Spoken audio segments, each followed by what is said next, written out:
क्यों व्यर्थ चिंता करते हो, किससे व्यर्थ डरते हो। कौन तुम्हें मार सकता है।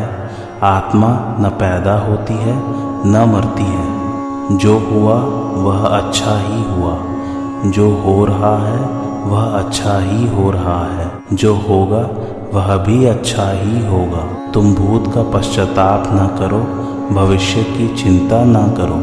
वर्तमान चल रहा है, वर्तमान में रहकर जीवन जीना ही सार्थक है। तुम्हारा क्या गया जो तुम रोते हो। तुम क्या लेकर आए थे जिसके खो जाने का तुम पश्चाताप करते हो। तुमने क्या पैदा किया था जिसका नाश हो गया। तुम कुछ भी लेकर नहीं आए, जो कुछ भी लिया यहीं से लिया, जो कुछ दिया यहीं पर दिया। खाली हाथ आए, खाली हाथ ही चले। जय श्री कृष्ण मेरे सभी प्यारे कथा श्रोताओं को। मेरा नाम है नमित अग्रवाल और स्वागत है आपका मेरे चैनल कथावाचक में। 13वां अध्याय आरंभ हो चुका था गीता में।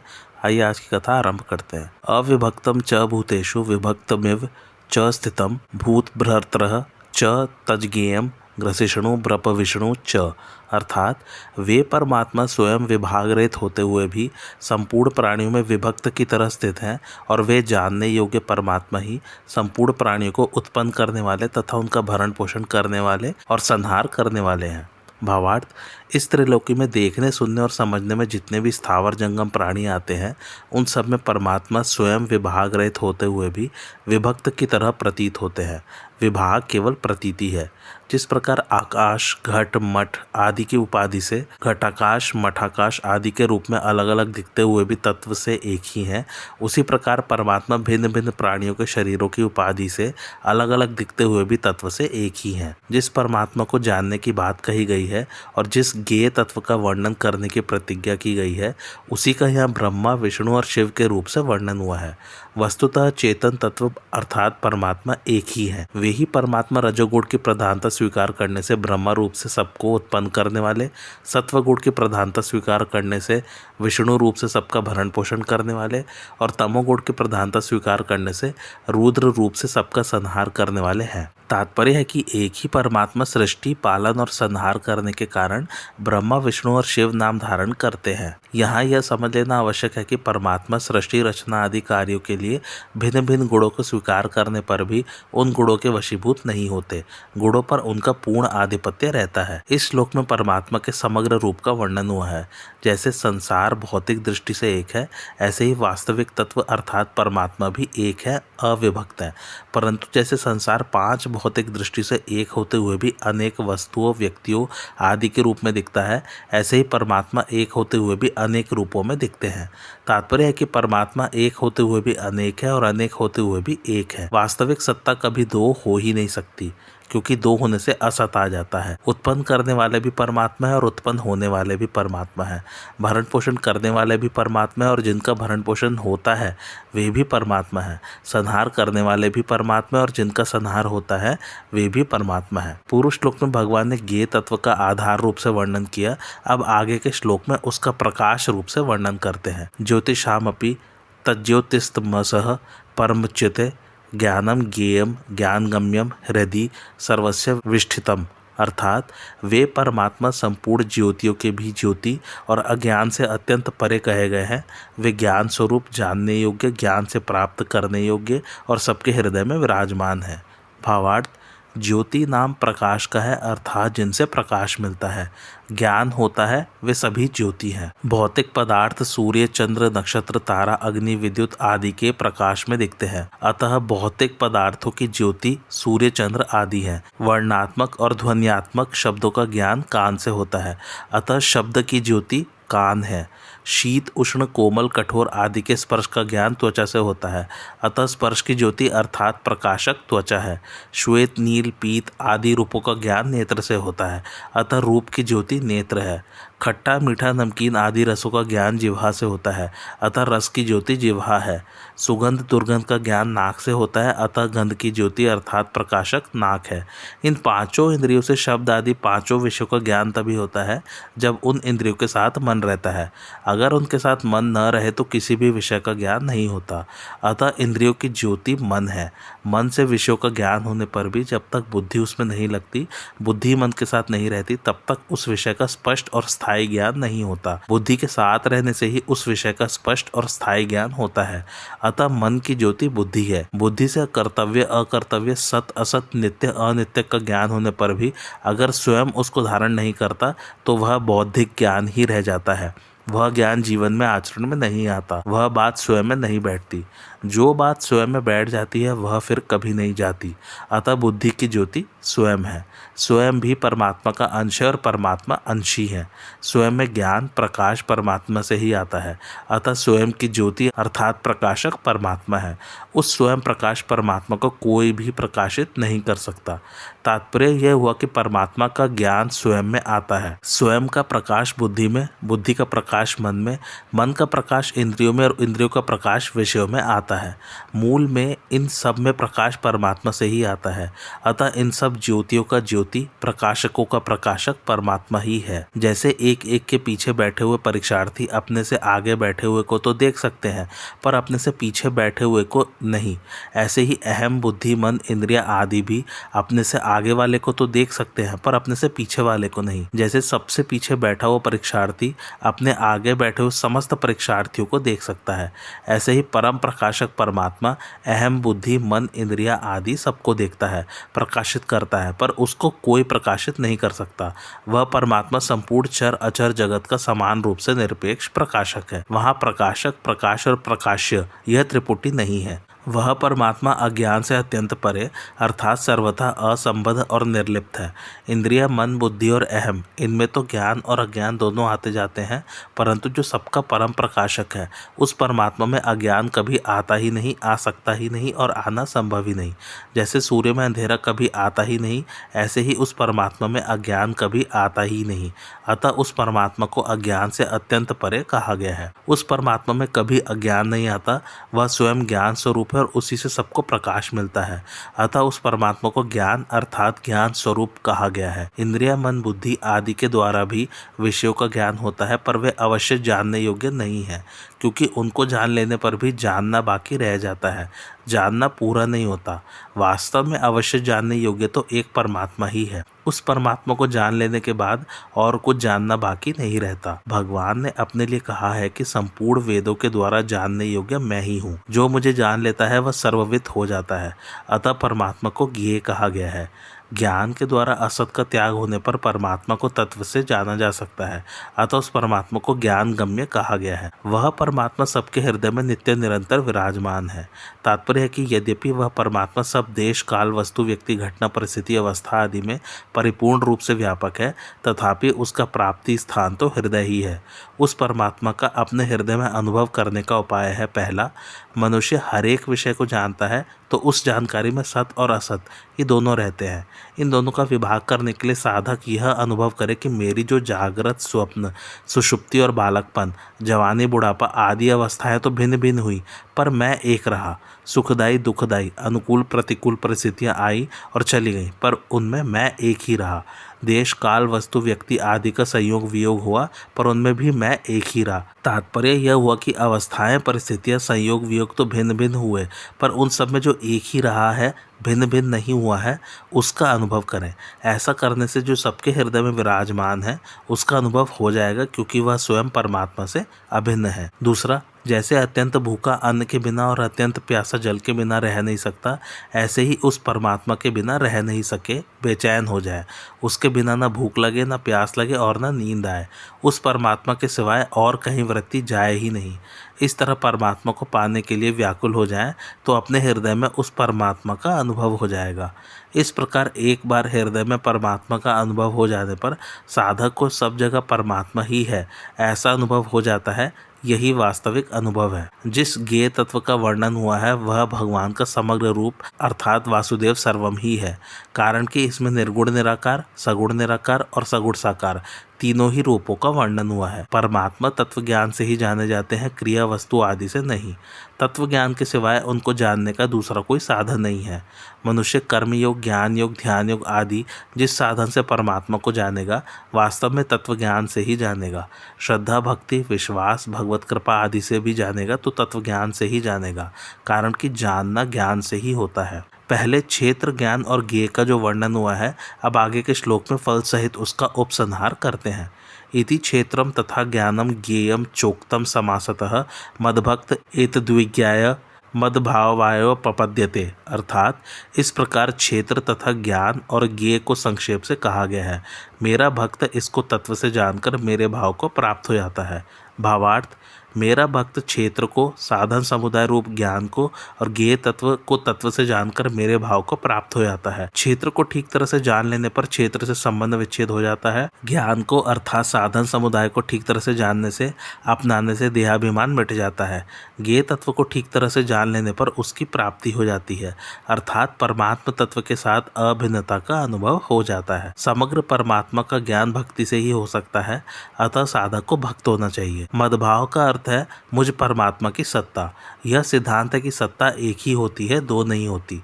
भगवान ने गीता में ज्ञान और भक्ति दोनों में ही अपने भाव की प्राप्ति बताई है। ज्ञान में इसका तात्पर्य है ब्रह्म से साधर्म्य होना, अर्थात जैसे ब्रह्म सत्य चित्त आनंद रूप है, ऐसे ही ज्ञानी महापुरुष का भी सत्य चित्त आनंद रूप होना। भक्ति में इसका तात्पर्य है भक्त की भगवान के साथ आत्मीयता अर्थात अभिन्नता होना। इसी अध्याय के पहले और दूसरे श्लोक में जिस क्षेत्र और क्षेत्रज्ञ का संक्षेप से वर्णन किया था, उसी का विस्तार से वर्णन करने के लिए आगे का प्रकरण आरंभ करते हैं। प्रकृतिम पुरुषम चैव विदध्यनादि उभावपि विकारांश गुणांश्चैव विद्धि प्रकृति संभवान कार्यकरण कर्तृत्वे हेतु प्रकृति रुच्यते पुरुषः सुख दुखानाम भोक्तृत्वे हेतु रुच्यते। अर्थात प्रकृति और पुरुष दोनों को ही तुम अनादि समझो और विकारों को तथा गुणों को भी प्रकृति से ही उत्पन्न समझो। कार्य और करण के द्वारा होने वाली क्रियाओं को उत्पन्न करने में प्रकृति हेतु कही जाती है और सुख दुखों के भोक्तापन में पुरुष हेतु कहा जाता है। भावार्थ, पहले तो ज्ञेय तत्व के अंतर्गत ही सब कुछ है और यहाँ पुरुष के अंतर्गत सब कुछ है, अर्थात वहाँ ज्ञेय तत्व के अंतर्गत पुरुष है और यहाँ पुरुष के अंतर्गत ज्ञेय तत्व है। तात्पर्य यह है कि ज्ञेय तत्व अर्थात परमात्मा और पुरुष अर्थात क्षेत्रज्ञ दोनों तत्व से दो नहीं है, प्रत्युत एक ही है। 7 प्रकृति विकृति तथा 16 विकृति ये सभी प्रकृति के कार्य है और प्रकृति इन सब की मूल कारण है। 7 प्रकृति विकृति में आ जाता है पंच महाभूत, अहंकार और महतत्व, तथा 16 विकृति में आ जाता है 10 इंद्रियां, मन और 5 विषय। प्रकृति और पुरुष दोनों को अनादि कहने का तात्पर्य है कि जैसे परमात्मा का अंश यह पुरुष अनादि है, ऐसे ही यह प्रकृति भी अनादि है। इन दोनों के अनादिपन में फर्क नहीं है, किंतु दोनों के स्वरूप में फर्क है। जैसे प्रकृति गुणों वाली और पुरुष गुणों से सर्वथा रहित है। प्रकृति में विकार होता है और पुरुष में विकार नहीं होता। प्रकृति जगत की कारण बनती है और पुरुष किसी का भी कारण नहीं बनता। प्रकृति में कार्य एवं कारण भाव है और पुरुष कार्य एवं कारण भाव से रहित है। प्रकृति और पुरुष दोनों अलग अलग हैं, अतः जैसे प्रकृति और पुरुष अनादि है, ऐसे ही उन दोनों का यह भेद भी अनादि है। मनुष्य स्वयं को और शरीर को एक समझता है, इसलिए भगवान यह विद्धि पद से अर्जुन को यह आज्ञा देते हैं कि ये दोनों सर्वथा अलग अलग है। इस बात को तुम ठीक तरह से समझ लो। इच्छा, द्वेष, सुख, दुख, संघात, चेतना और धृति इन 7 विकारों को तथा सत्व, रज और तम इन 3 गुणों को प्रकृति से उत्पन्न हुए समझो। इसका तात्पर्य यह है कि पुरुष में विकार और गुण नहीं है। भगवान ने गुणों को अपने से उत्पन्न बताया है और यहाँ गुणों को प्रकृति से उत्पन्न बताते हैं। इसका तात्पर्य यह है कि वहाँ भक्ति का प्रकरण होने से भगवान ने गुणों को अपने से उत्पन्न बताया है और गुणमयी माया से तरने के लिए अपनी शरणागति बताई है, परंतु यहाँ ज्ञान का प्रकरण होने से गुणों को प्रकृति से उत्पन्न बताया है। अतः साधक गुणों से अपना संबंध न मानकर ही गुणों से छूट सकता है। आकाश, वायु, अग्नि, जल और पृथ्वी तथा शब्द, स्पर्श, रूप, रस और गंध इन 10 महाभूतों और विषयों का नाम कार्य है।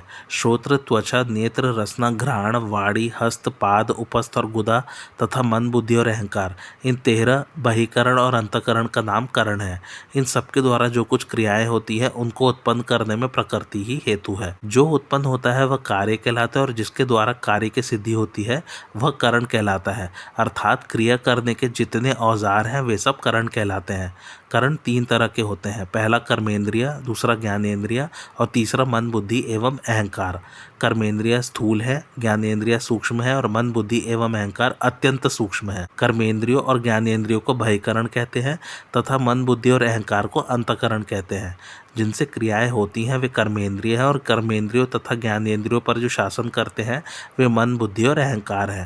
तात्पर्य है कि कर्मेंद्रियों पर ज्ञानेंद्रियों का शासन है, ज्ञानेंद्रियों पर मन का शासन है, मन पर बुद्धि का शासन है और बुद्धि पर अहंकार का शासन है। मन, बुद्धि और अहंकार के बिना कर्मेंद्रिय और ज्ञानेंद्रिय काम नहीं करती। ज्ञानेंद्रियों के साथ जब मन का संबंध हो जाता है तब विषयों का ज्ञान होता है। मन से जिन विषयों का ज्ञान होता है उन विषयों में से कौन सा विषय ग्राह्य है और कौन सा त्याज्य है, कौन सा विषय ठीक है और कौन सा बेठीक है, इसका निर्णय बुद्धि करती है। बुद्धि के द्वारा निर्णित विषयों पर अहंकार शासन करता है। अहंकार दो तरह का होता है, पहला अहम वृत्ति और दूसरा अहम कर्ता। अहम वृत्ति किसी के लिए कभी दोषी नहीं होती, पर उस अहम वृत्ति के साथ जब पुरुष अपना संबंध जोड़ लेता है, तादात्म्य कर लेता है, तब वह अहम कर्ता बन जाता है। तात्पर्य है कि अहम वृत्ति से मोहित होकर, उसके परवश होकर स्वयं उस अहम वृत्ति में अपनी स्थिति मान लेता है तो वह कर्ता बन जाता है। प्रकृति का कार्य बुद्धि है और बुद्धि का कार्य अहम वृत्ति है। यह अहम वृत्ति है तो बुद्धि का कार्य, पर इसके साथ तादात्म्य करके स्वयं बुद्धि का मालिक बन जाता है, अर्थात कर्ता और भोक्ता बन जाता है। परंतु जब तत्व का बोध हो जाता है तब स्वयं न कर्ता बनता है और न भोक्ता ही बनता है। फिर कर्तृत्व भोक्तृत्व रहित पुरुष के शरीर द्वारा जो कुछ क्रियाएं होती है वे सब क्रियाएं अहम वृत्ति से ही होती है। इसी अहम वृत्ति के द्वारा होने वाली क्रियाओं को गीता में कई तरह से बताया गया है। जैसे प्रकृति के द्वारा ही सब क्रियाएं होती हैं, प्रकृति के गुणों द्वारा ही सब क्रियाएं होती है, गुण ही गुणों में बरत रहे हैं और गुणों के सिवाय दूसरा कोई करता नहीं है, इंद्रियां ही अपने अपने विषयों में बरत रही हैं आदि। तात्पर्य है कि बहिकरण और अंतःकरण के द्वारा जो क्रियाएं होती हैं वे सब प्रकृति से ही होती हैं। अनुकूल परिस्थिति के आने पर सुखी होना यह सुख का भोग है और प्रतिकूल परिस्थिति के आने पर दुखी होना यह दुख का भोग है। यह सुख दुख का भोग पुरुष में ही होता है, प्रकृति में नहीं, क्योंकि जड़ प्रकृति में सुखी दुखी होने की सामर्थ्य नहीं है। अतः सुख दुख के भोक्तापन में पुरुष हेतु कहा गया है। अगर पुरुष अनुकूल प्रतिकूल परिस्थितियों से मिलकर राजी नाराज न हो तो वह सुख दुख का भोक्ता नहीं बन सकता। भगवान ने अपरा और परा नाम से अपनी दो प्रकृतियों का वर्णन किया है। ये दोनों प्रकृतियां भगवान के स्वभाव हैं, इसलिए दोनों स्वतः ही भगवान की ओर जा रही हैं। परंतु परा प्रकृति जो परमात्मा का अंश है और जिसकी स्वाभाविक रुचि परमात्मा की ओर जाने की है, तात्कालिक सुख भोग में आकर्षित होकर अपरा प्रकृति के साथ तादात्म्य कर लेता है। इतना ही नहीं, प्रकृति के साथ तादात्म्य करके वह प्रकृतिस्थ पुरुष के रूप में अपनी एक स्वतंत्र सत्ता का निर्माण कर लेता है, जिसको अहम कहते हैं। इस अहम में जड़ और चेतन दोनों हैं। सुख दुख रूप जो विकार होता है वह जड़ अंश में ही होता है, पर जड़ से तादात्म्य होने के कारण उसका परिणाम ज्ञाता चेतन पर होता है, अर्थात जड़ के संबंध से सुख दुख रूप विकार को चेतन अपने में मान लेता है कि मैं सुखी हूँ, मैं दुखी हूँ। जैसे घाटा लगता है दुकान में, पर दुकानदार कहता है कि मुझे घाटा लग गया। ज्वर शरीर में आता है पर मान लेता है कि मेरे में ज्वर आ गया। स्वयं में ज्वर नहीं आता, यदि आता तो कभी मिटता नहीं। यदि पुरुष आत्मा को मैं यही हूँ इस प्रकार विशेष रूप से जान जाए तो फिर क्या इच्छा करता हुआ और किस कामना से शरीर के ज्वर अर्थात ताप से अनुतप्त हो। सुख दुख का परिणाम चेतन पर आता है, तभी वह सुख दुख से मुक्ति चाहता है। अगर वह सुखी दुखी न हो तो उसमें मुक्ति की इच्छा हो ही नहीं सकती। मुक्ति की इच्छा जड़ के संबंध से ही होती है, क्योंकि जड़ को स्वीकार करने से ही बंधन हुआ है। जो अपने को सुखी दुखी मानता है वही सुख दुख रूप विकार से अपनी मुक्ति चाहता है और उसी की मुक्ति होती है। तात्पर्य है कि तादात्म्य में मुक्ति की इच्छा में चेतन की मुख्यता और भोगों की इच्छा में जड़ की मुख्यता होती है। इसलिए अंत में कल्याण का भागी चेतन ही होता है, जड़ नहीं। विकृति मात्र जड़ में ही होती है, चेतन में नहीं। अतः वास्तव में सुखी दुखी होना चेतन का धर्म नहीं है, प्रत्युत जड़ के संग से अपने को सुखी दुखी मानना ज्ञाता चेतन का स्वभाव है। तात्पर्य है कि चेतन सुखी दुखी होता नहीं, प्रत्युत अपने को सुखी दुखी मान लेता है। चेतन में एक दूसरे से विरुद्ध सुख दुख रूप दो भाव हो ही कैसे सकते हैं। दो रूप परिवर्तनशील प्रकृति में ही हो सकते हैं। जो परिवर्तनशील नहीं है उसके दो रूप नहीं हो सकते। तात्पर्य यह है कि सब विकार परिवर्तनशील में ही हो सकते हैं। चेतन स्वयं ज्यों का त्यों रहते हुए भी परिवर्तनशील प्रकृति के संग से उसके विकारों को अपने में आरोपित करता रहता है। यह सबका अनुभव भी है कि हम सुख में दूसरे तथा दुख में दूसरे नहीं हो जाते। सुख और दुख दोनों अलग अलग हैं, पर हम एक ही रहते हैं, इसलिए कभी सुखी होते हैं और कभी दुखी होते हैं। भगवान क्षेत्र और क्षेत्रज्ञ के विभाग का ही प्रकृति और पुरुष के नाम से पुनः वर्णन करते हैं। क्षेत्र क्षेत्रज्ञ व्यष्टि है और प्रकृति पुरुष समष्टि है। एक प्रकृति विभाग है और एक पुरुष विभाग है। शरीर तथा संसार प्रकृति विभाग में है और आत्मा तथा परमात्मा पुरुष विभाग में है। जैसे प्रकृति और पुरुष अनादि है, ऐसे ही इन दोनों के भेद का ज्ञान अर्थात विवेक भी अनादि है। अतः विवेक दृष्टि से देखें तो ये दोनों विभाग एक दूसरे से बिल्कुल असंबद्ध है, अर्थात दोनों में किंचित मात्र भी कोई संबंध नहीं है। प्रकृति तो असत, जड़ तथा दुख रूप है और पुरुष सत, चित तथा आनंद रूप है। प्रकृति नाशवान, विकारी तथा क्रियाशील है और पुरुष अविनाशी, निर्विकार तथा अक्रिय है। प्रकृति की नित्य निवृत्ति है और पुरुष की नित्य प्राप्ति है। गीता के आरंभ में भी भगवान ने इसी विभाग का वर्णन शरीर और आत्मा, देह और देही, सत और असत आदि नामों से किया है। अतः इस विभाग को ठीक ठीक समझना प्रत्येक साधक के लिए बहुत आवश्यक तथा शीघ्र बोध कराने वाला है, कारण कि शरीर और आत्मा को एक मानना ही बंधन है और इन दोनों को बिल्कुल अलग अलग अनुभव करना ही मुक्ति है। भगवान शक्तिमान है और प्रकृति उनकी शक्ति है।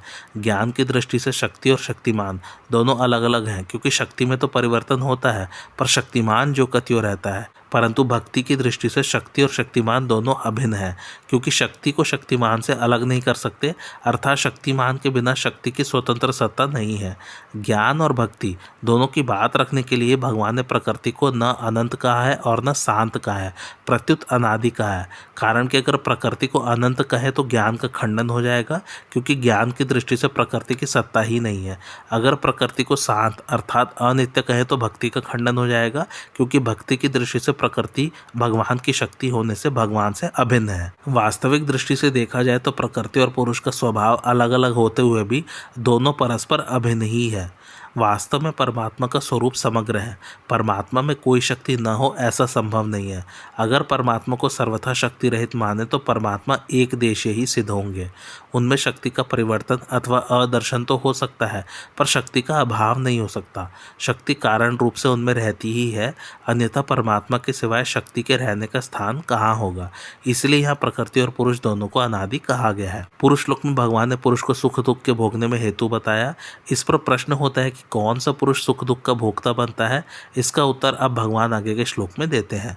पुरुषः प्रकृतिस्थो हि भुंक्ते प्रकृतिजान गुणान कारणम गुण संगोस्य सदसद्यो निजंसु, अर्थात प्रकृति में स्थित पुरुष ही प्रकृतिजन्य गुणों का भोक्ता बनता है और गुणों का संग ही इसके ऊंच नीच योनियों में जन्म लेने का कारण बनता है। भावार्थ, वास्तव में पुरुष प्रकृति में स्थित है ही नहीं, परंतु जब वह प्रकृति के साथ तादात्म्य करके शरीर को मैं और मेरा मान लेता है तब वह प्रकृति में स्थित कहा जाता है। ऐसा प्रकृतिस्थ पुरुष ही गुणों के द्वारा रचित अनुकूल प्रतिकूल परिस्थिति को सुखदायी दुखदायी मानकर अनुकूल परिस्थिति के आने पर सुखी होता है और प्रतिकूल परिस्थिति के आने पर दुखी होता है। यही पुरुष का प्रकृतिजन्य गुणों का भोक्ता बनना है। जैसे मोटर दुर्घटना में मोटर और चालक दोनों का हाथ रहता है। क्रिया के होने में तो केवल मोटर की ही प्रधानता रहती है, पर दुर्घटना का फल मोटर से अपना संबंध जोड़ने वाले चालक को ही भोगना पड़ता है। ऐसे ही सांसारिक कार्यों को करने में प्रकृति और पुरुष दोनों का हाथ रहता है। क्रियाओं के होने में तो केवल शरीर की ही प्रधानता रहती है, पर सुख दुख रूप फल शरीर से अपना संबंध जोड़ने वाले पुरुष को ही भोगना पड़ता है। अगर वह शरीर के साथ अपना संबंध न जोड़े और संपूर्ण क्रियाओं को प्रकृति के द्वारा ही होती हुई माने तो वह उन क्रियाओं का फल भोगने वाला नहीं बनेगा। जिन योनियों में सुख की बहुलता होती है उनको सत योनि कहते हैं और जिन योनियों में दुख की बहुलता होती है उनको असत योनि कहते हैं। पुरुष का सत असत योनियों में जन्म लेने का कारण गुणों का संग ही है। सत्व, रज और तम ये तीनों गुण प्रकृति से उत्पन्न होते हैं। इन तीनों गुणों से ही संपूर्ण पदार्थों और क्रियाओं की उत्पत्ति होती है। प्रकृतिस्थ पुरुष जब इन गुणों के साथ अपना संबंध मान लेता है तभी उसके ऊंच नीच योनियों में जन्म लेने का कारण बन जाते हैं। प्रकृति में स्थित होने से ही पुरुष प्रकृतिजन्य गुणों का भोक्ता बनता है और यह गुणों का संग, आसक्ति, प्रियता ही पुरुष को ऊंच नीच योनियों में ले जाने का कारण बनती है। अगर यह प्रकृतिस्थ न हो, प्रकृति में अहमता ममता न करे, अपने स्वरूप में स्थित रहे तो यह पुरुष सुख दुख का भोक्ता कभी नहीं बनता, प्रत्युत सुख दुख में सम हो जाता है, स्वस्थ हो जाता है। अतः यह प्रकृति में भी स्थित हो सकता है और अपने स्वरूप में भी। अंतर इतना ही है कि प्रकृति में स्थित होने में तो यह परतंत्र है और स्वरूप में स्थित होने में यह स्वाभाविक स्वतंत्र है। बंधन में पड़ना इसका अस्वाभाविक है और मुक्त होना इसका स्वाभाविक है। इसलिए बंधन इसको सुहाता नहीं है और मुक्त होना इसको सुहाता है। जहाँ प्रकृति और पुरुष पुरुष दोनों का विवेक है, वहाँ ही प्रकृति के साथ तादात्म्य करने का, संबंध जोड़ने का अज्ञान है। इस अज्ञान से ही यह पुरुष स्वयं प्रकृति के साथ तादात्म्य कर लेता है। तादात्म्य कर लेने से यह पुरुष अपने को प्रकृतिस्थ अर्थात प्रकृति में स्थित मान लेता है। प्रकृतिस्थ होने से शरीर में मैं और मेरापन हो जाता है। यही गुणों का संग है। इस गुण संग से पुरुष बंध जाता है। गुणों के द्वारा बंध जाने से ही पुरुष की गुणों के अनुसार गति होती है। वस्तु, व्यक्ति और क्रिया के साथ संबंध ही गुण संग है, जो जन्म मरण का कारण है। गुणों का संग अनित्य है और गुणों से असंगता नित्य है। असंगता हमारा स्वरूप है। अगर हम अनित्य को न पकड़े तो जन्म मरण हो ही नहीं सकता। मैं जड़ है और हूँ चेतन है, तथा मैं हूँ यह जड़ चेतन का तादात्म्य है। इस मैं हूँ में ही कर्तापन और भोक्तापन रहता है। अगर मैं न रहे तो हूँ नहीं रहेगा, प्रत्युत है रहेगा। जैसे लोहे और अग्नि में तादात्म्य न रहने से लोहा पृथ्वी पर ही रह जाता है और अग्नि निराकार अग्नि तत्व में लीन हो जाती है, ऐसे ही अहम तो प्रकृति में ही रह जाता है और हूँ है में ही विलीन हो जाता है। है में कर्तापन और भोक्तापन नहीं है। तात्पर्य है कि भोगों में हूँ खिंचता है नहीं खिंचता। हूँ ही कर्ता भोक्ता बनता है कर्ता भोक्ता नहीं बनता। अतः साधक हूँ को न मानकर है को ही माने, अर्थात अनुभव करे। सुख दुख के आने जाने का और स्वयं के रहने का अनुभव सबको है। पापी से पापी मनुष्य को भी इसका अनुभव है।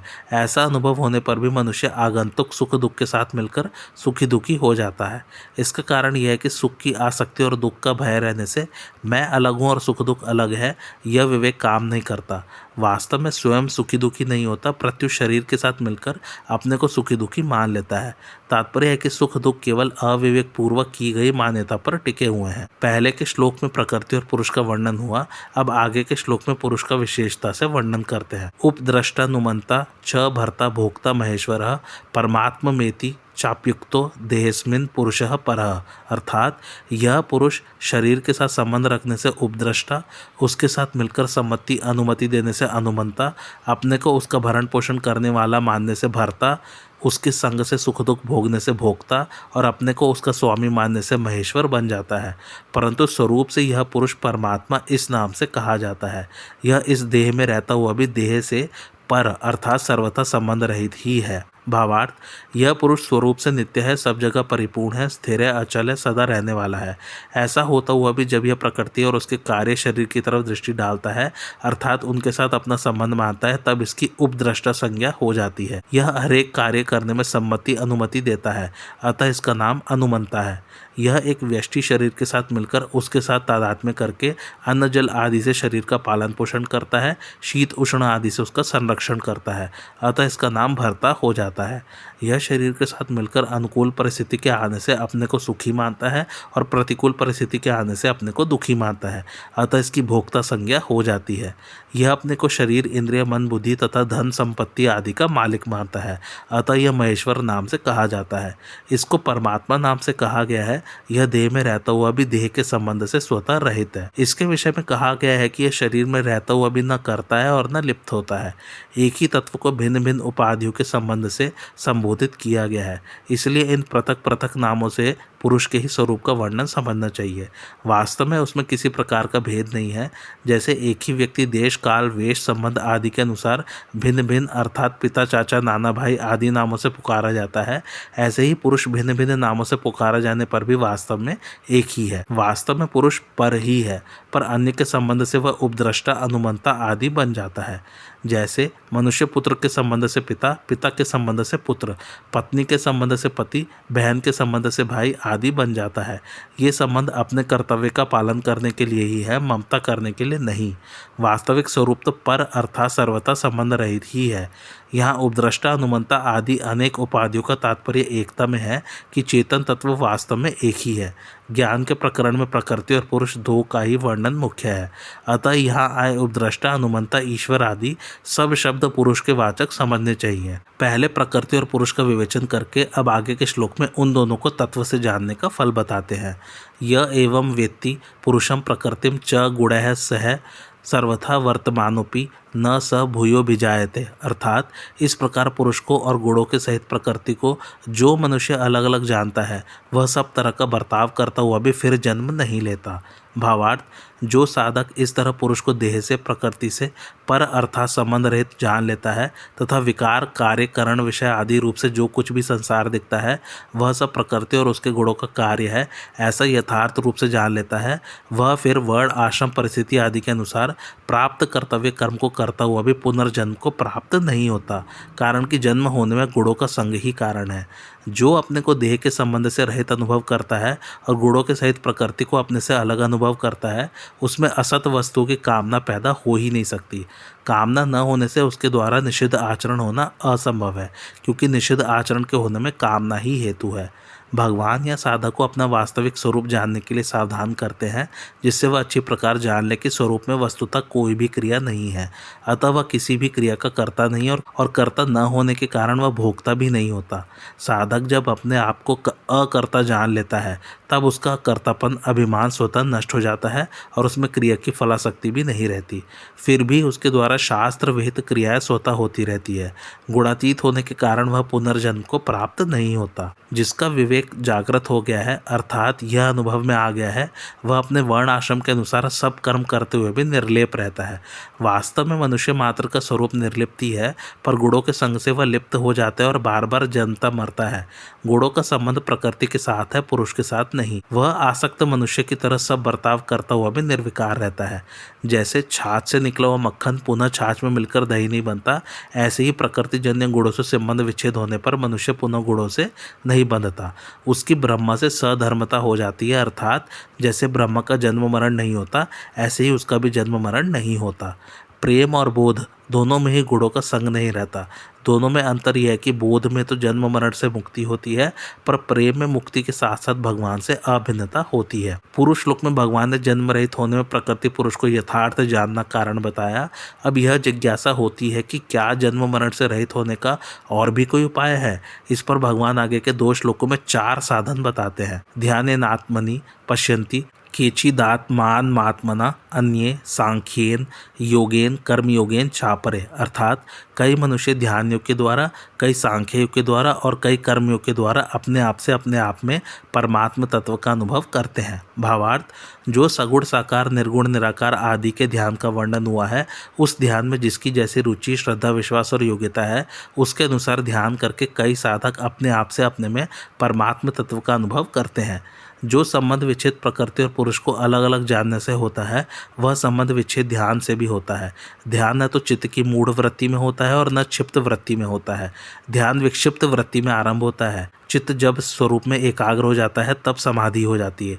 एकाग्र होने पर चित्त निरुद्ध हो जाता है। इस तरह जिस अवस्था में चित्त निरुद्ध हो जाता है, उस अवस्था में चित्त संसार, शरीर, वृत्ति, चिंतन आदि से भी उपरत हो जाता है। उस समय ध्यान योगी अपने आप से अपने आप में अपना अनुभव करके संतुष्ट हो जाता है। सांख्य योग नाम है विवेक का। उस विवेक के द्वारा सत असत का निर्णय हो जाता है कि सत्य नित्य है, सर्वव्यापक है, स्थिर स्वभाव वाला है, अचल है, अव्यक्त है, अचिंत्य है, और असत चल है, अनित्य है, विकारी है, परिवर्तनशील है। ऐसे विवेक विचार से सांख्य योगी प्रकृति और उसके कार्य से बिल्कुल अलग हो जाता है और अपने आप से अपने आप में परमात्म तत्व का अनुभव कर लेता है। जो संबंध विच्छेद प्रकृति और पुरुष को अलग अलग जानने से होता है, वह संबंध विच्छेद कर्मयोग से भी होता है। कर्मयोगी जो कुछ भी करे वह केवल संसार के हित के लिए ही करे। यज्ञ, दान, तप, तीर्थ, व्रत आदि जो कुछ भी करे वह सब मात्र प्राणियों के कल्याण के लिए ही करे, अपने लिए नहीं। ऐसा करने से स्वयं का उन क्रियाओं से पदार्थ, शरीर आदि से संबंध विच्छेद हो जाता है और अपने आप से अपने में परमात्म तत्व का अनुभव हो जाता है। मनुष्य ने स्वाभाविक अपने में देह को स्वीकार किया है, माना है। इस मान्यता को दूर करने के लिए अपने में परमात्मा को देखना, अर्थात देह की जगह अपने में परमात्मा को मानना बहुत आवश्यक है। अपने में परमात्मा को देखना करण निरपेक्ष होता है। करण सापेक्ष ज्ञान प्रकृति के संबंध से होता है। इसलिए साधक किसी करण के द्वारा परमात्मा में स्थित नहीं होता, प्रत्युत स्वयं ही स्थित होता है। स्वयं की परमात्मा में स्थिति किसी करण के द्वारा हो ही नहीं सकती। आज की कथा यहीं समाप्त होती। कैसे लगी आप लोग को मेरी कथा, मुझे कमेंट करके ज़रूर बताइए और मेरे चैनल कथावाचक को लाइक, शेयर और सब्सक्राइब ज़रूर कीजिए। Thanks for watching. धन्यवाद।